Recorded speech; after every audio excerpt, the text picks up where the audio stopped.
Allez, on reprend. Merci à tous d'être restés. Vous avez vu que c'était Romain qui devait nous porter la poisse. Il est parti et maintenant, vous m'entendez parfaitement. Je reprends. Donc, je suis Laurent Beignet, un des rédacteurs en chef de 20 minutes. Et j'ai à ma gauche Sébastien Badeau, vice-président Métavers Web3 de Ledger. Absolument. VP, comme on dit. Ouais, absolument. Voilà.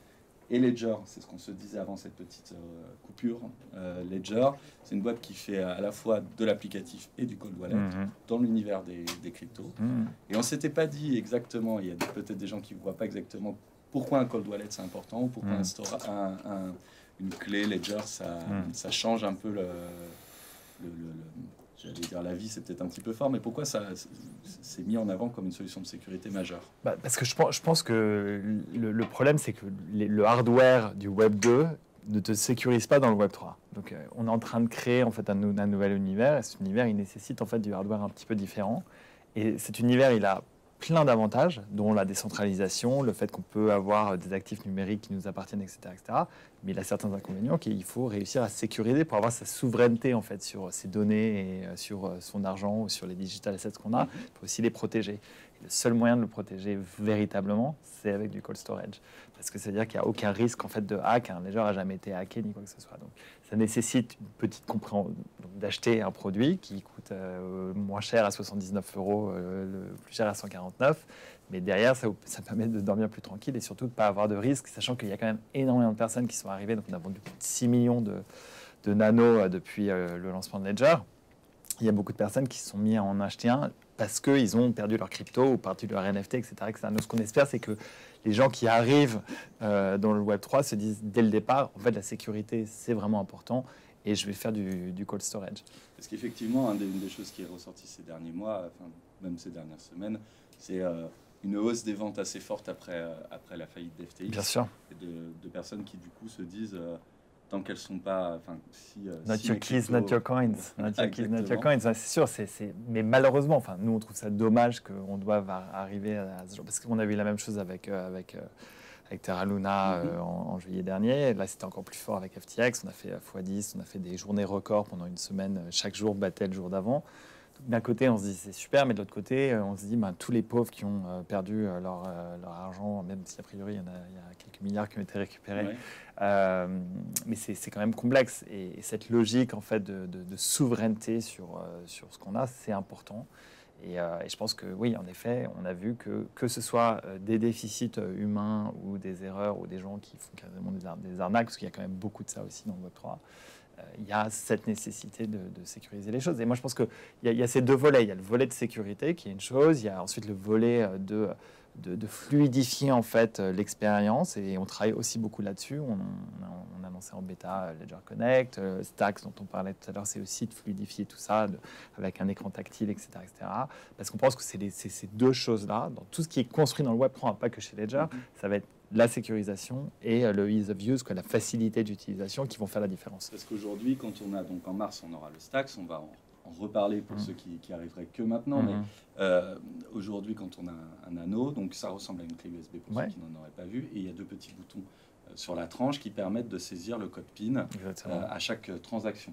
Et je me rappelle avoir posé la question à une de tes collègues, Ariel Wendorf, je ne sais pas comment prononcer, qui est aussi dans votre comité on va dire, dans votre encadrement. Comment on fait quand on a des petits problèmes de mobilité, quand les doigts sont pas forcément aussi mobiles, etc.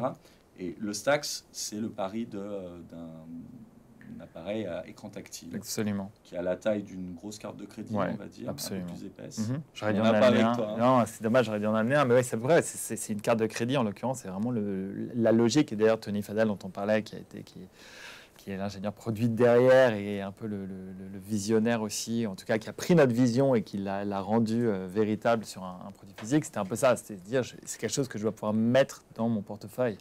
Et en l'occurrence, ça tient dans un portefeuille. Et quand il l'a présenté à la Ledger Open, il l'a sorti de son portefeuille.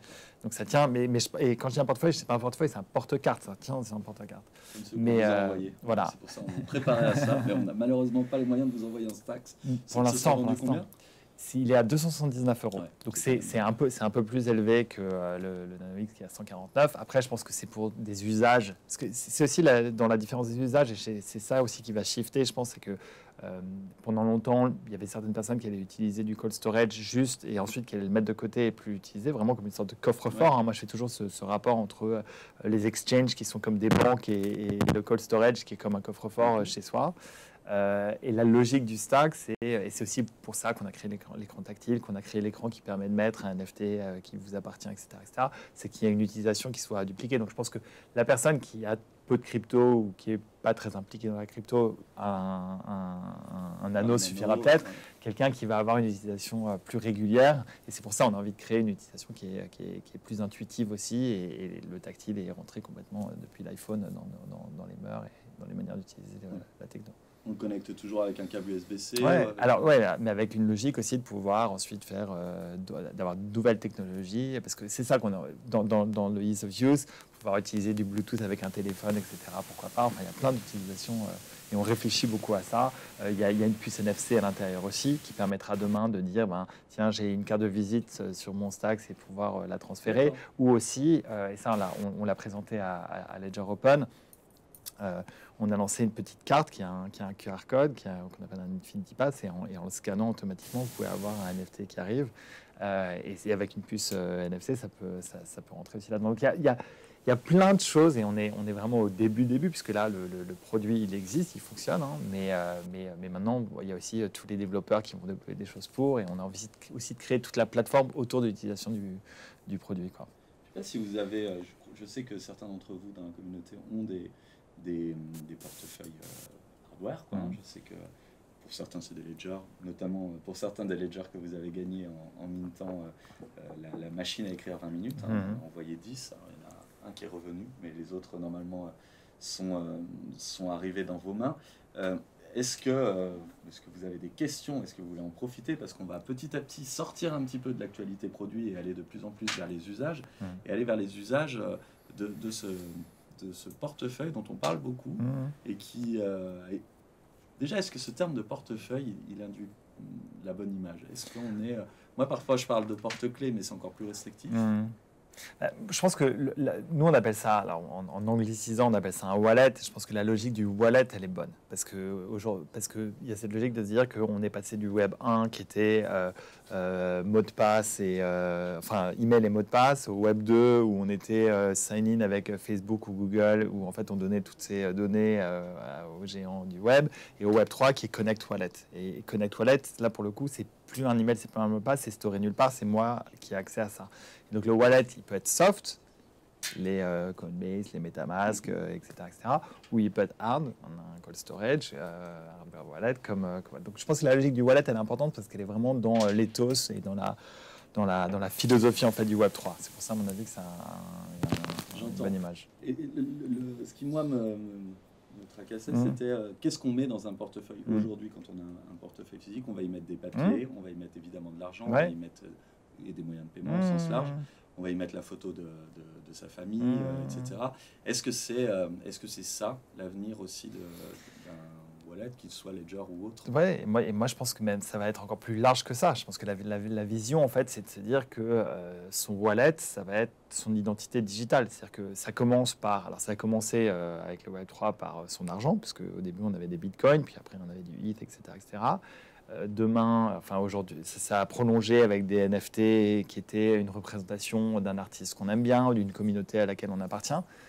Ce qui me paraît évident, c'est que demain, ce sera son permis de conduire. Alors, il faut passer par la case gouvernement, donc ça prendra un petit peu de temps, mais ça me paraît évident que le permis de conduire, le passeport, le titre de son véhicule, de sa maison, etc., sera NFTisé à un moment ou à un autre. C'est aberrant de se dire qu'on est en 2022 et qu'aujourd'hui, le titre de ma carte grise, c'est un bout de papier. Et quand je le vends, je signe à la main, alors qu'on a une technologie qui nous permet, où tout ce qui se passait, quand je me suis fait vacciner pour le Covid, je me suis fait vacciner aux États-Unis, on m'a donné une petite carte blanche qui est hyper falsifiable. Ça me paraissait complètement aberrant. Je pense que tout ce switch-là, il va arriver. Et au-delà, et encore plus fort que ça, il y aura chaque événement auquel on ira chaque produit qu'on achètera, etc., a un digital twin. Et donc, quelque part, si on prend l'ensemble de ce qu'on possède, ce qu'on a pu acheter, des événements auxquels on a assisté, des voyages qu'on a fait, des restos dans lesquels on est allé, et ensuite de son passeport, etc., tout ça, ça définit qui on est. Donc, le wallet, il aura tout ça. Et il donnera accès à certaines choses parce que je fais partie de telle communauté, parce que je fais partie, quand on va, alors c'est peut-être un peu moins le cas à NFT Paris, mais quand je fais la NFT New York en juillet dernier, il n'y avait pas une soirée qui n'était pas token gated d'une manière ou d'une autre. Le NFT donnait accès à la soirée. Donc je pense que c'est ce vers quoi ça va. Et donc l'importance du wallet et l'importance de protéger son wallet et donc la sécurité du wallet va être de plus en plus importante parce que ça va devenir son soi digital. Aujourd'hui, mon moi digital, il appartient à Facebook, à Google, à Apple, à Microsoft. Demain, il m'appartiendra à moi et il faudra que je le protège. Est-ce que vous allez voir un petit peu ce que vous avez dans votre wallet? Est-ce que vous allez, par exemple, sur OpenSea, voir les hidden, voir un petit peu des NFT dont on n'a même pas conscience ou connaissance, qui sont cachés quelque part dans notre portefeuille? N'hésitez pas à relancer. Je vois que vous discutez entre vous, mais n'hésitez pas à nous interpeller aussi.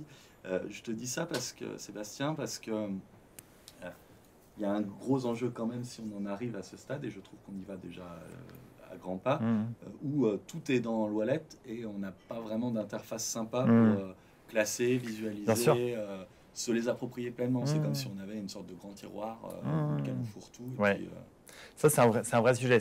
C'est pour ça que je pense que ça doit être, le wallet, il doit être lié au portefeuille, il doit être lié à une application d'une manière ou d'une autre. Donc, nous, on a Ledger Live, qui est notre application à nous, sur lequel on fait des améliorations en permanence. J'ai fait au moins 2 réunions là-dessus aujourd'hui. Et en effet, la logique, et je pense que nous, il faut qu'on suive l'évolution des usages, qui sont quand même en évolution permanente, et suivre aussi ce dont a besoin la communauté, etc. Mais c'est sûr qu'à terme, il va falloir avoir une capacité un peu comme aujourd'hui, et ça c'est un problème qu'on a tous encore aujourd'hui. Quand si tu sais que tu as une photo que tu as prise à un instant T, pour la retrouver, combien de fois tu es avec des amis, ils sont en train de scroller, attends mais je vais la retrouver, etc. et c'est impossible de la retrouver. Ça c'est pas un problème qui n'a pas été résolu sur l'iPhone. C'est un super exemple que tu prends là, parce que moi quand je recherche par exemple une photo, et ben, je me dis tiens je vais regarder, par exemple je me rappelle où je l'ai prise, et je me repose finalement sur les algorithmes de Google que je suis assez enclin à critiquer en général, qui à mon insu a balisé, donné des données, des métadatas, exactement sur mes photos, et me permet de les retrouver quand j'en ai besoin. Si demain on se retrouve en réappropriation de nos données, est-ce qu'on va devoir être un peu plus rigoureux dans notre classification, ou est-ce qu'on peut envisager qu'il y ait des algorithmes, mais qui nous soit propre, qu'il n'y ait pas de transfert. Je pense que tout ce qui est en train d'être développé, je pense notamment à tout ce qui est zero knowledge, etc., c'est cette logique de pouvoir permettre à des applications tierces d'aller venir interagir avec quelque chose qui nous appartient sans dévoiler que c'est toi. Et ça, je pense que c'est extrêmement fort. Et ça, c'est ce vers quoi aussi les choses vont aller. J'en parlais encore il n'y a pas très longtemps, cette logique de dire que aujourd'hui, pour créer un compte Instagram, par exemple, il faut avoir 13 ans. Sauf que mon fils, quand il a 11 ans, s'il veut créer un compte Instagram, il dit qu'il est né 2 ans avant et il a créé son compte Instagram. Et même s'il avait 6 ans, il aurait pu le faire. Demain, avec cette logique de token gated, il peut avoir ce qu'on appelle, Vitalik a parlé de cette logique de soul token, et donc qui va définir en effet et qui va être délivré en disant il faut que je prouve en montant mon passeport, etc. que je suis bien. Et donc je peux dire en effet j'ai cet âge-là, mais je suis pas obligé de dire je suis Sébastien Badeau ou Elliot Badeau dans ce cas-là. Je peux juste montrer en fait la date de naissance sans dévoiler mon identité. Donc je pense qu'il y a cette logique et c'est ce qui se développe à mon avis très vite, tout ce qui est les IK roll-ups, etc., pour pouvoir protéger, parce que c'est aussi ça la logique du Web3, c'est de protéger la vie privée des gens, tout en leur permettant quand même de faire des choses token gated, etc. Donc je pense qu'on peut, en tout cas dans la manière dont réfléchissent les ingénieurs et les développeurs autour du Web3, tout le monde pense à, enfin beaucoup en tout cas, pense à ça, et ça fait partie vraiment de l'ADN de cet écosystème. Bon, ça va aller dans le sens, je pense, de la question de Shoot Norris, qui nous dit, pour continuer dans votre volonté de vulgarisation et d'apprentissage, Ledger Academy, est-ce que ça ne vaudrait pas le coup de proposer des formations sécurité dans la même idée que ce que vous faites via les tutoriels Ledger, mais en plus poussé, et ou en généraliste? limite avec un certificat NFT à obtenir une fin de test validée. Mais ça existe déjà. Mais Shoot Norris, ça existe déjà. Ah ouais? Ouais, bien sûr. On l'a fait avec nos amis de Sandbox. Ah mais oui, exact. Qui s'appelle Ledger Quest et Ledgerverse. Et c'est exactement ça. Et dans la logique, en plus, c'était de dire... on pense que beaucoup... Si je reviens sur ce que je disais tout à l'heure sur le fait que beaucoup de gens se mettent à se dire, en fait, la self-custody, c'est important après avoir eu un moment où ils ont perdu des NFT ou de la crypto, ce qui est un peu dommage. Nous, on se dit que la porte d'entrée, souvent, ça va être le gaming, que Sandbox est un des bons exemples de gaming. On parlait tout à l'heure de concerts dans le Metaverse, etc. Ça peut être aussi ça, hein, Snoop et autres. Ça sera les petites surprises. Mais la logique, elle est là. Et donc, nous, on s'est dit, il y a pas mal de gens qui vont entrer dans le Web3 par la porte de Sandbox, et on a envie de les prendre et de leur expliquer en fait la complexité et surtout l'importance de la sécurité en faisant un jeu avec 9 étapes qui est facile, mais il faut quand même s'y tenir. Et en fait, à chaque fois qu'on passe une étape, on a une partie du NFT, et au bout des 9 étapes, si on les a passées avec brio, on a le NFT dans sa globalité. Et ce qui est super chouette, c'est que on a explosé nos objectifs là-dessus. On a eu, alors je n'ai pas les derniers chiffres en tête, mais il y a eu plus de 300 000, je crois, peut-être 400 000 personnes qui se sont connectées, plus de la moitié qui ont fini le Quest, ce qui montre que un, c'est intéressant et ludique, et deux, qu'il y a une vraie volonté en fait des utilisateurs de comprendre un peu comment fonctionne la sécurité dans le Web3. Donc, Shoot Norris, bravo, mais c'est fait. Va jouer sur Sandbox. Ce sera facile pour toi, je suis sûr. Non, mais va pas jouer tout de suite. Avec nous. On reviendra, Fantelroy, sur les hidden tokens sans doute tout à l'heure, mais je voulais faire une petite transition. Ce que tu disais sur le gaming, j'ai vu que Comet va recevoir bientôt ici, a été intégré dans le Ledger Live. Donc, le Ledger Live, c'est l'environnement applicatif de Ledger. Bien sûr. Si vous avez paramétré votre Ledger, vous avez été confronté tout de suite à ce logiciel. C'est un SaaS ou ça? Oui, c'est un logiciel. Et vous avez c'est l'applicatif. Vous avez la possibilité du coup de jouer directement à Comet sans quitter cet environnement, donc un peu plus sécurisé, etc. Complètement. C'est un truc que vous voulez multiplier, parce qu'on a pas mal de membres de la communauté qui sont dans le gaming. J'ai vu beaucoup de demandes d'intégration, etc., etc. Oui, bien sûr. La logique, je pense une vraie logique aussi de Ledger, si on veut définir l'entreprise, c'est qu'on veut être ouvert à tout le monde. Le seul goulet d'étranglement qu'on a, c'est qu'on ne peut pas tout faire à la fois, que chaque intégration prend du temps, des ressources dev, d'ingénieurs, etc., etc. Donc on est obligé de prioriser. Alors, on voit, hein, moi, parfois je me fais interpeller sur Twitter, je ne sais plus par quelle communauté, où tous les jours ils envoyaient un tweet en demandant l'intégration, etc.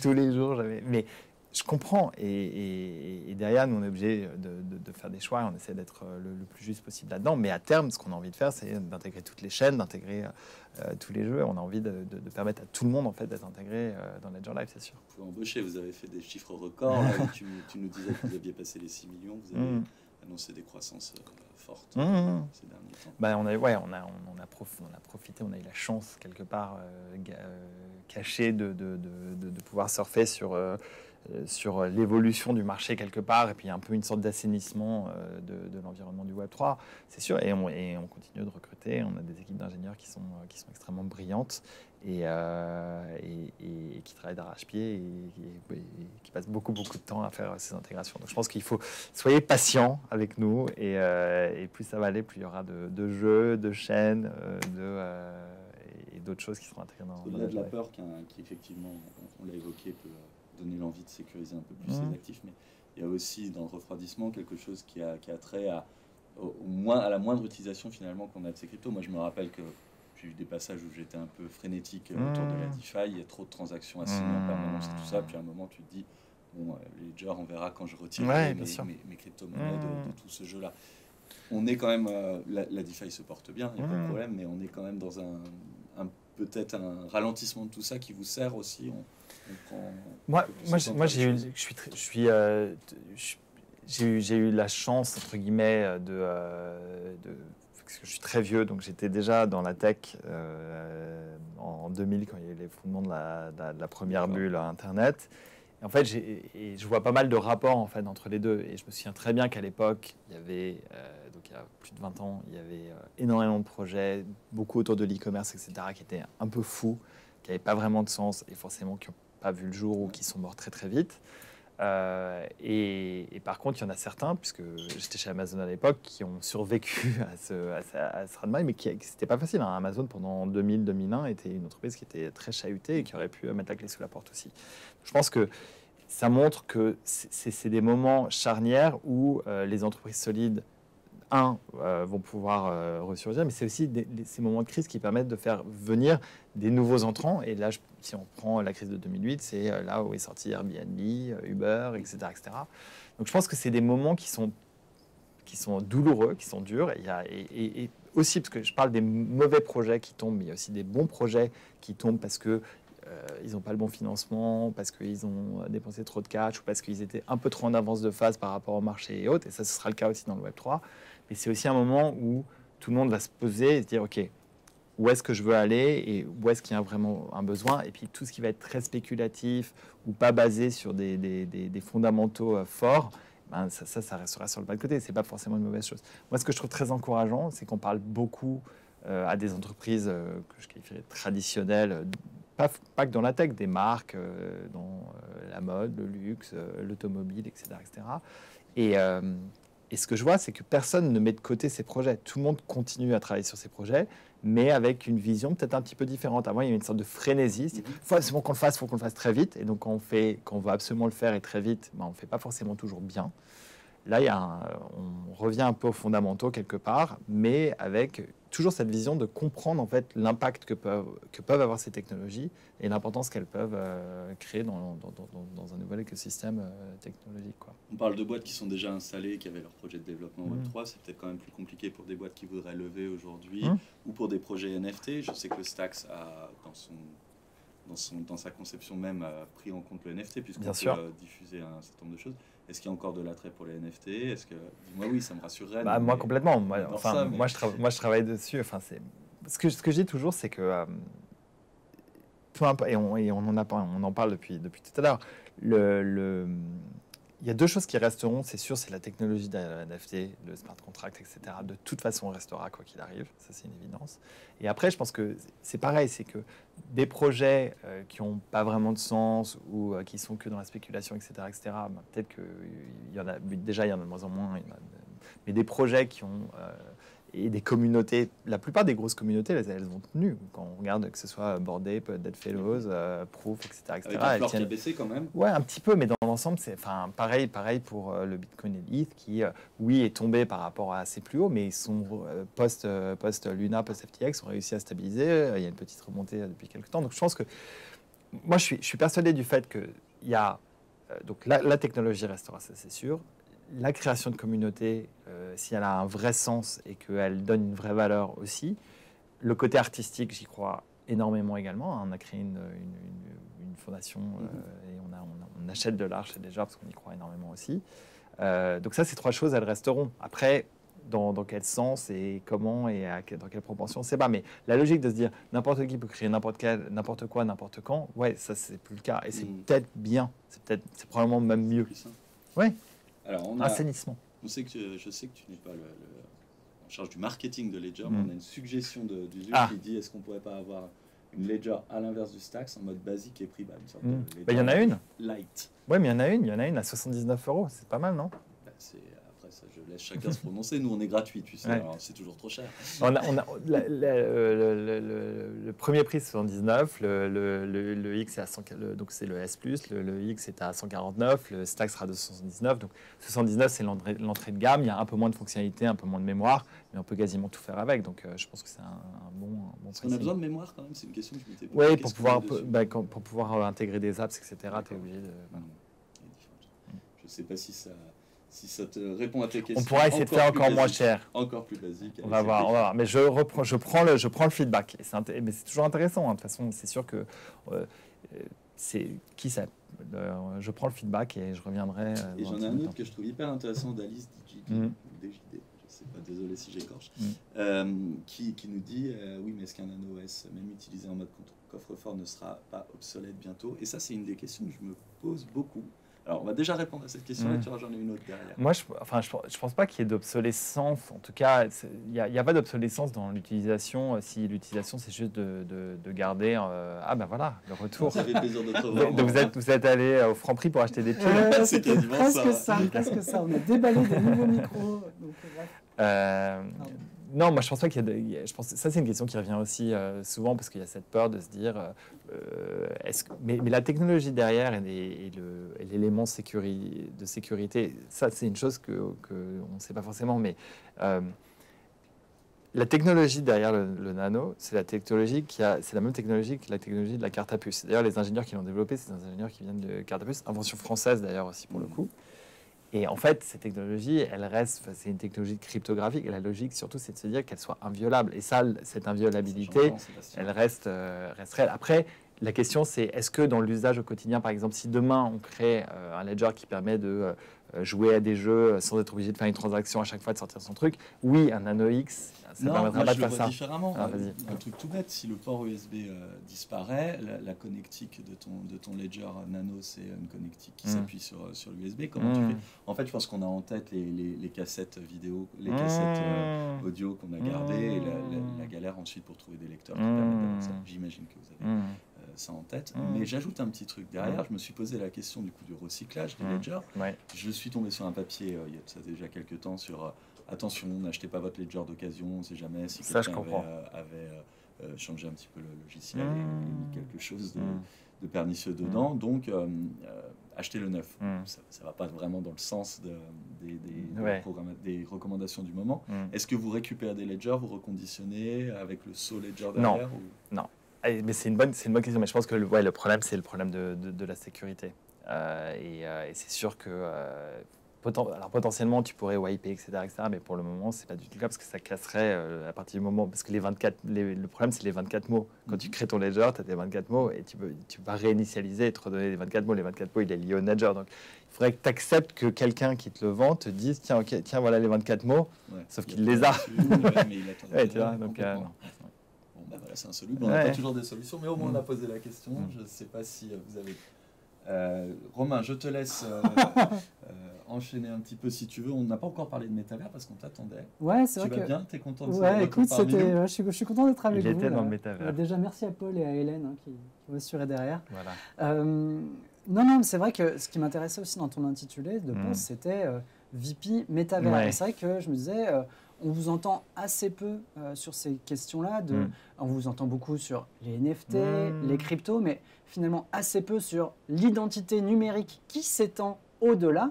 Et c'est vrai qu'on pense d'abord au métavers, mais je t'ai eu au téléphone ce midi et tu m'as donné d'autres exemples super intéressants. Moi, j'aimerais voir un petit peu comment vous vous positionnez sur l'identité numérique au-delà des achats d'assets qu'on connaît aujourd'hui. Ouais. Moi, je pense que déjà, dans la construction du métavers, tout est basé justement sur du NFT. Donc déjà, ça c'est la première chose. Le métavers, c'est quand tu regardes Sandbox, etc., tout ça c'est des NFT. Donc la logique pour nous, la première étape, c'est de nous dire il faut que le NFT soit au cœur et au centre de ce qu'on va développer. Ensuite, quand je reprends l'exemple de Sandbox et ce qu'on a fait sur Ledgerverse, pour nous, c'est aussi une manière d'aller dans ce métavers-là et de dire le Ledger est présent dans Sandbox et potentiellement demain dans d'autres mondes. Après, notre vision autour du métavers, c'est que c'est quelque chose qui va être beaucoup plus large. En fait, moi, je le vois, il y a autant de définitions de métavers que de personnes qui y réfléchissent, mais moi, je le vois vraiment comme un lien entre le physique et le virtuel et l'inverse. Donc, c'est intégrer de la technologie dans notre quotidien physique et d'intégrer de la réalité augmentée ou virtuelle dans le monde, ou d'intégrer des sensations, etc., dans un monde virtuel. Mais c'est pas forcément l'un ou l'autre. Et c'est un peu comme la logique du Web 3 qui, oui, va apporter plein de nouvelles choses, mais va pas complètement remplacer le Web 2. Moi, je n'ai pas cette espèce de côté de me dire, non, c'est soit ça et pas l'autre. Enfin, ce sera un mix d'une manière ou d'une autre des deux. Mais par contre, ce qui est sûr, c'est que, et pour revenir sur ce à quoi on disait, sur qu'est-ce qu'il va y avoir dans ton wallet, ton identité, qu'elle soit définie par ton passeport, par ton âge, par autre chose, ça va être cœur, ça va être clé, ça va être la chose que tu vas vouloir vraiment protéger. Et derrière, le wallet a un rôle hyper important à jouer là-dedans. Donc nous, on se place vraiment dans cette logique de l'utilisateur, quel que soit donc, son type d'utilisation, donc tu vois, qui est passé de je mets du Bitcoin de côté à demain je joue à un jeu et j'ai plein de personnages que je vais garder sur mon truc, ou je vais à un concert et l'entrée à ce concert c'est un NFT que je vais montrer, et à l'intérieur du concert, si j'ai envie d'avoir un pass VIP, je peux updater en fait je peux faire updater les metadata et avoir accès à un truc VIP.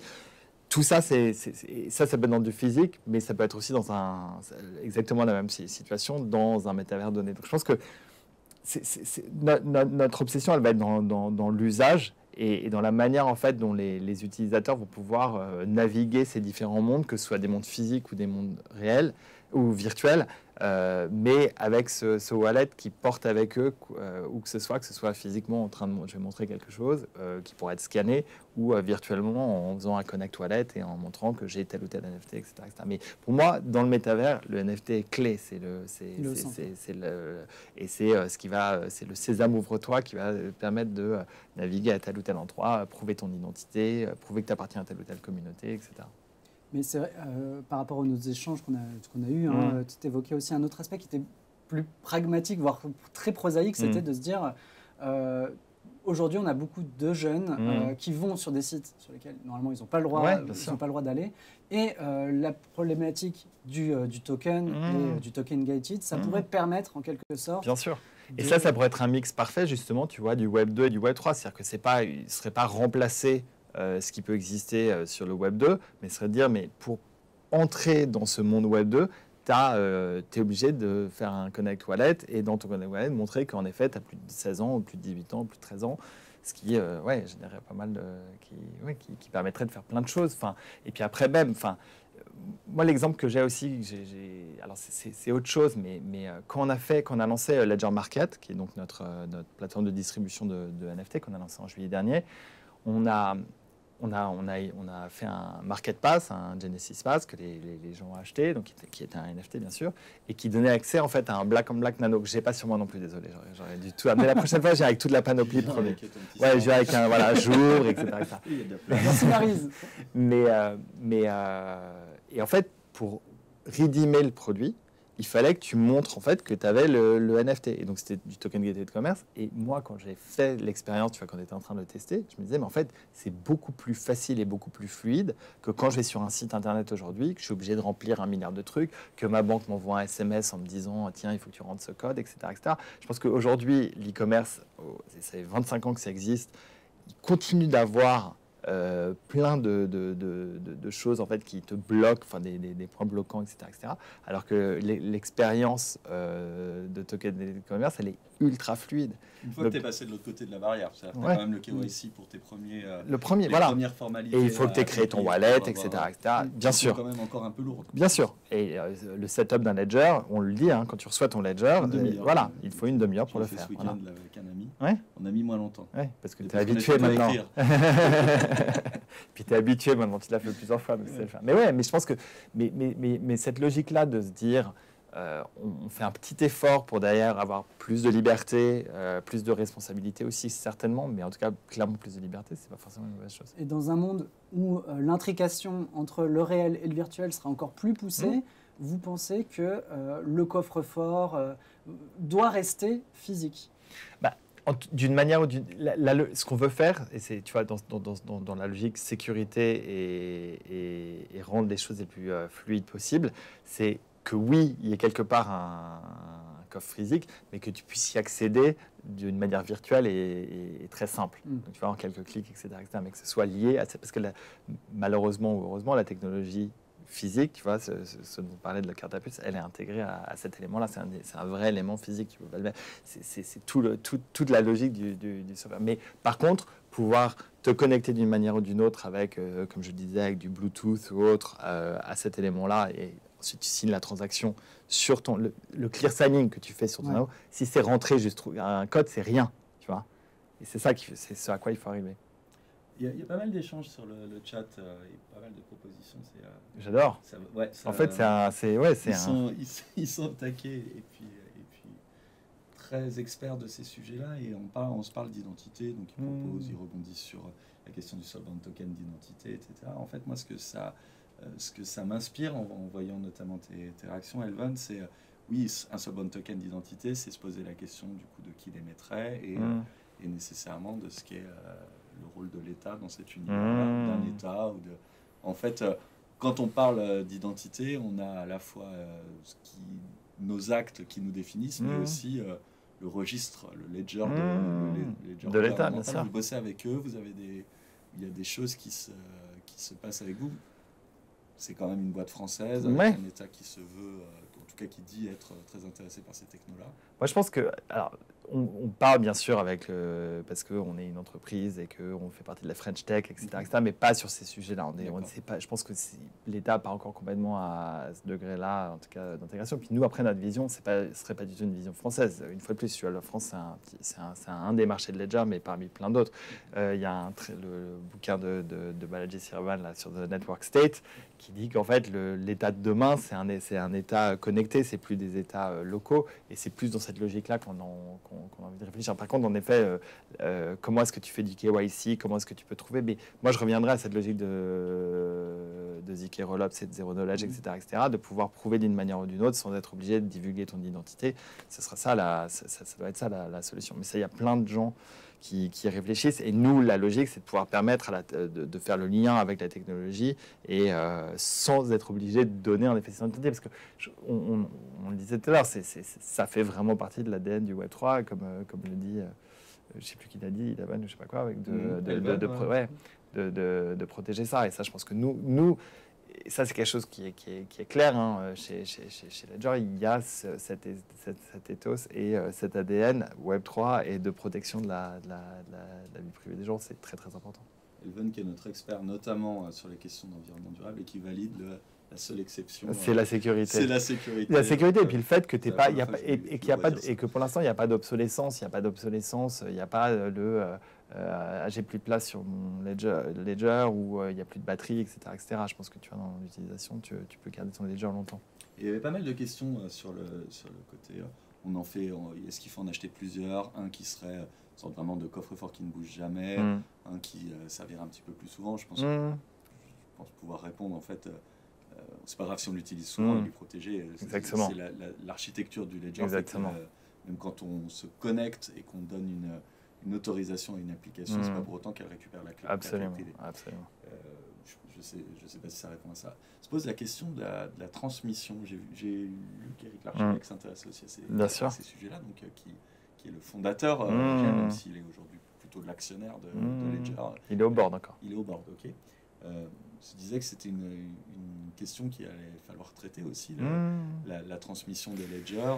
Aujourd'hui, c'est pas traité, on est d'accord? Non, mais on y réfléchit beaucoup. Alors après, ça peut être traité. En fait, c'est un problème de gouvernance, on va dire, personnelle. Toi, tu pourrais, je pense que comme on pense à la transmission traditionnelle, on va dire, et un père peut aller s'asseoir avec ses enfants, ou une mère s'asseoir avec ses enfants et lui dire, bah voilà, mon compte bancaire, il est là, etc. Et j'ai de l'argent ici, à gauche, à droite. On peut en faire pareil avec son ledger et aller mettre dans un coffre-fort les 24 mots, etc., et donner accès en cas de mort, machin. Ça, c'est sûr. Mais par contre, on y réfléchit parce que je pense qu'il pourrait y avoir, on pourrait aller plus loin là-dedans, parce qu'il y a des accidents, il y a des choses auxquelles on ne peut pas... Ouais, et puis moi, tu pensais à autre chose. Oui, en t'écoutant, je me dis forcément, ça sera plus fin encore. Il y a des choses qu'on a envie de transmettre à l'intérieur de ce portefeuille, par exemple l'argent, voilà, ou des titres de propriété, etc. Il y a des choses qu'on n'a pas envie de transmettre immédiatement, ou peut-être pas aux mêmes choses. On est venu à Ternoa, qui est la blockchain qui nous a accompagnés sur le lancement de 20 Mint, par rapport à ces idées-là, de time capsule, de transmission. Et ça nous avait amené à pas mal réfléchir à ce qu'était notre identité après notre mort. En fait. Bien sûr. Et le côté muséal, ou je ne sais pas comment dire, en tout cas, ce que nos enfants, leurs enfants garderont de nous. Ça, c'est aussi une chose qui pourrait vous intéresser.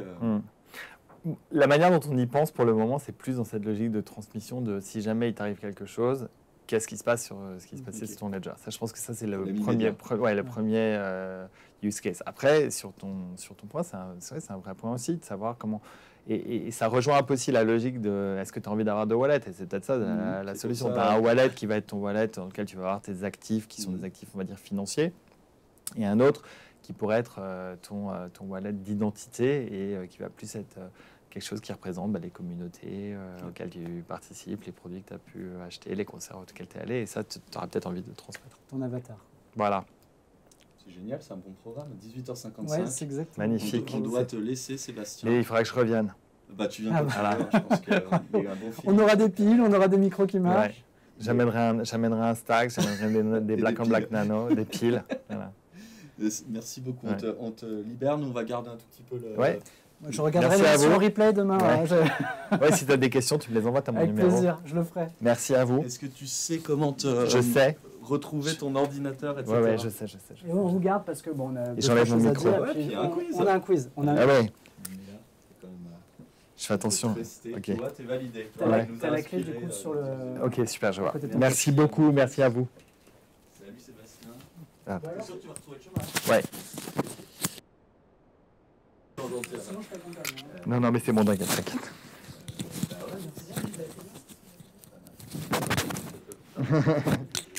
Je pourrais voir le replay aussi. Tu pourras voir le replay.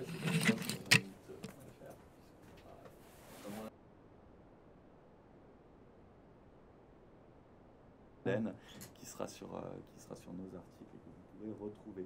Je me rapproche un peu parce que je crois que ton micro est en panne. Donc, voilà. Donc bon.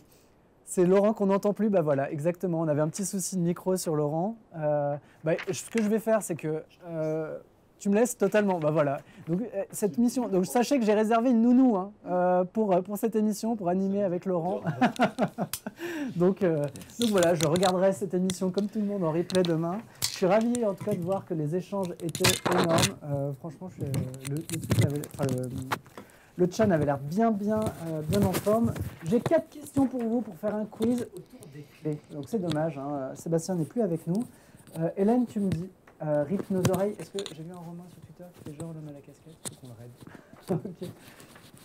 Est-ce que je suis trop fort au niveau du volume? C'est peut-être non, moi, c'est bon j'ai joué avec le micro là Ah, pour nos en oreilles, changer. voilà. Est-ce que vous m'entendez aussi? On est sur la première question? On gagne une Super, Ledger. merci, Hélène. Je crois pas qu'il nous en reste de Ledger, mais sinon c'est vrai qu'on aurait pu... Ah, on pourrait, ouais. Vous voulez que j'aille voir s'il nous en reste une? Allez, vas-y, Allez, j'y c'est vais. parti. Allez, Faut que je mais repose le elle va micro, couper c'est- ton c'est son, je ça. pense, Tu Hélène, tu arrête. coupes mon son, Hélène? Allez. Allez, c'est parti. On Comment n'aura jamais s'appelle autant, le maître des clés dans Matrix Reloaded? Première question. A, le maître des clés. B, le clavigero. Pour la petite anecdote, c'est aussi le nom qu'on donne au maître des clés au Vatican. Il aurait un peu plus, je crois que c'est 2897 clés à gérer pour tous les trésors et toutes les portes du Vatican. Et réponse C, Claude Wallet. Voilà, je vous laisse sur cette très bonne vanne. Et je suis tout seul dans la salle pour me marrer, c'est un peu dommage. On peut passer sur la deuxième question. Romain Bayeul. Parmi ces 3 clés, laquelle rentre dans une serrure? A, la clé grecque. B, la clé d'arc. C, la clé berlinoise. Oui, Elven, tu as totalement raison. C'est l'émission la plus amateur qu'on ait fait jusque-là avec la plus grosse boîte. Il n'y a rien qui va. Mais bon, écoute, en tout cas, Sébastien avait l'air d'être un excellent client. On était content de l'avoir avec nous. Je crois que vous étiez content. La honte, ouais, je suis d'accord. Et réponse C nous dit Bedford. Et oh là là, mais vous êtes super fort en clé. Hein. Ouais, alors la clé berlinoise, moi j'ai découvert ça. L'illustration qu'on a mis pour la question, c'est exactement ça. C'est une clé berlinoise. C'est une clé qui existe encore. Hein. Oui, merci Google. C'est une clé qui existe encore dans la capitale allemande. En gros, vous la mettez dans la serrure, vous tournez, et en fait, vous ne pouvez pas sortir la clé tant que vous n'êtes pas allé de l'autre côté. Vous la poussez, vous la récupérez de l'autre côté, et vous fermez la porte. Donc, c'était vraiment une clé qui était utilisée pour servir, c'est-à-dire que tu ne laisses jamais ta porte ouverte, sinon tu ne peux pas récupérer ta clé. Bref, voilà, c'est assez marrant. C'est la clé berlinoise. Je ne connaissais pas. Je fais un super quiz. Hein. On peut passer sur la troisième question. La clé USB, sachez-le, a été inventée en 1999. Par qui? Un certain mystérieux Dov Moran, un non moins certain et non moins mystérieux Bob Moran, réponse B, et un certain et très mystérieux Cliff USB, en réponse C. Ah, il y a du niveau. T'as loupé la première question. Tu me la referas. Ouais. Allez. Putain, mais ils sont super forts. Je crois que c'est la première fois où on a un quiz où je ne vois que des bonnes réponses. C'est Matthew qui donne le A ou qui donne le La et tout le monde suit. Merci, ouais. Hélène a raison, hashtag Google. Allez, 4e et dernière question. Où sont fabriquées les clés Ledger? À Paris, pas très loin de l'hôpital Trousseau. Réponse A. Réponse B, sur le site du Verrou, du Val-de-Loire. Vrai site, hein. Allez-y. Réponse C, à Vierzon. Il me semble que Sébastien, très tôt dans l'interview, il a donné le site. Donc voilà, on essaiera la réponse. Est-ce qu'il y a un... Et la réponse D, il n'y a pas de Ledger, mais on peut vous offrir un vrai NFT. Ah oui, eh ben écoute, on va... Quand j'entends par vrai NFT, c'est-à-dire pas un qu'on invente pour l'occasion et qu'on vous envoie et qui sont très bien, et les M4 on les adore, mais il nous en reste un en stock. Ouh, tu t'avances. Ouais, il doit en rester un ou deux. Sinon, il reste plus grand-chose. Sinon, on en prendra un pour l'occasion. Voilà. Exactement, sur la Marketplace Ledger. Non. Non, on en prendra un. On trouvera quelque chose. On trouvera quelque chose, ouais, vous inquiétez pas. Non, les autres, c'est pas des faux, Elvan, mais tu vois ce que je veux dire. Pour la collecte. C'est la Panini Mania. Ils servent à accéder à un espace uncut qu'on alimente très très peu. Donc voilà. Mais après, ça fait des bons souvenirs. C'est notamment l'occasion pour ceux qui en ont eu un d'avoir un NFT de François Polverel. C'est vrai. Qu'on salue. J'ai même, c'est Marvix qui m'a écrit pour m'envoyer une petite capture du NFT qu'il avait récupéré. Ouais, exactement. Merci à tous en tout cas pour votre participation active aujourd'hui. C'était très chouette. Et puis j'ai vu qu'il y avait quelques nouveaux, donc on les salue. J'espère qu'ils resteront pour les prochains épisodes ou qu'ils reviendront plus exactement. Rappel, il faut aller expliquer à Romain Bayeul, Twitter, que c'est toi l'homme à la casquette. Ben, bien sûr. Mais je vais le faire, je vais le choper, ce Romain Bayeul. C'est moi l'homme à la casquette. Mais oui, et Elven nous disait que c'était l'émission la plus amateur qu'on ait fait avec la plus grosse boîte qu'on ait reçue depuis les débuts. C'est comme ça. Voilà, on aime bien ce genre de paradoxe. Mais j'ai l'impression que ça ne l'a pas choqué, Sébastien. Et puis voilà, c'est juste qu'il faut qu'on arrive à avoir une vidéo tirée de tout ça qui fasse honneur à la fois à l'invité et puis à vos nombreuses questions. Et c'était cool. Et puis on va essayer de renouveler assez souvent des invités de grosses boîtes aussi. Ça apporte un contrepoint à tous ces projets qu'on adore et qu'on invitera toujours en priorité. Ces projets Web3, émergents, etc. Mais une fois de temps en temps, on peut se faire aussi des plus grosses boîtes et voir comment elles voient les choses. Voilà. Enfin, vous nous dites si ça ne vous tente pas.